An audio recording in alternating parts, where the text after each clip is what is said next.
به مهاجر جاب خوش اومدی. اینجا یاد میگیری با هر شغلی چطور راحت و قانونی مهاجرت کنی. بلژیک یکی از کشورهاییه که بهشت مهندسا حساب میشه. چرا؟ چون صنایع سنگین، خودروسازی، انرژی، داروسازی و پروژه‌های زیرساختی خیلی فعالی داره، ولی تعداد مهندسان متخصص خودشون کمه. مثلا مهندس مکانیک تو بلژیک از 3500 یورو در ماه شروع میکنه، با چند سال سابقه میرسه به بالای 5000 یورو. یا مهندس برق و کنترل، مخصوصاً در صنایع انرژی و خودروسازی، راحت میتونه با حقوق بالا جذب شه. مهندس عمران تو پروژه‌های ساختمانی شهری یا راه آهن بازار کار خیلی خوبی داره.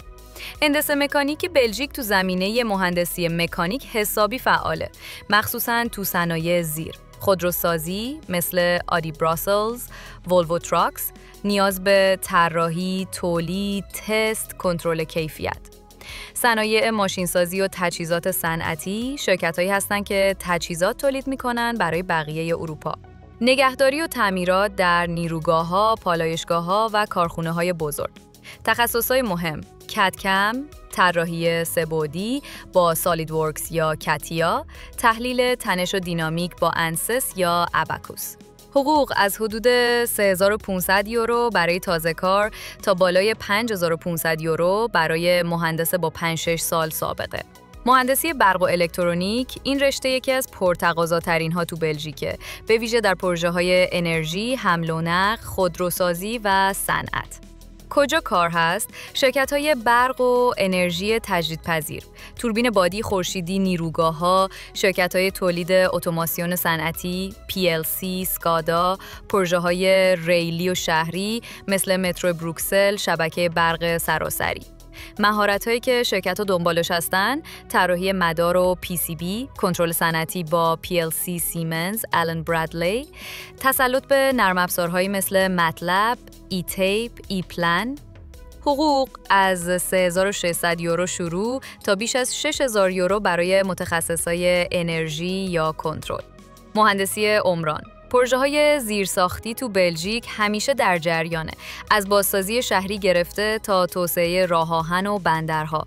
پروژه‌ها شامل پلسازی، تونلسازی بزرگراه‌ها، پروژه‌های ساختمانی شهری، مسکونی، تجاری، صنعتی. تخصصایی که نیاز دارن: طراحی سازه با نرم افزارهایی مثل SAP 2000، ایتپس، مدیریت پروژه و کنترل هزینه، پراجکت منیجمنت، تسلط به مقررات اروپایی ساخت و ساز، یوروکودز.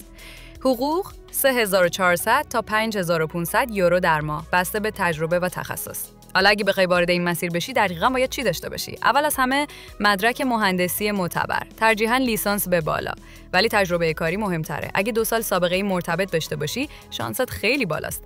رزومت باید حرفه‌ای نوشته شده باشه، استاندارد اروپایی، یعنی خلاصه، واضح و پر از اعداد و دستاورد واقعی. در مورد زبان هم اگه هدف شرکت‌های بین‌المللی باشه، انگلیسی کفایت میکنه. اما اگه بخوای تو شرکت‌های محلی هم کار پیدا کنی، یاد گرفتن هلندی یا فرانسوی تو بلند مدت کمکت میکنه.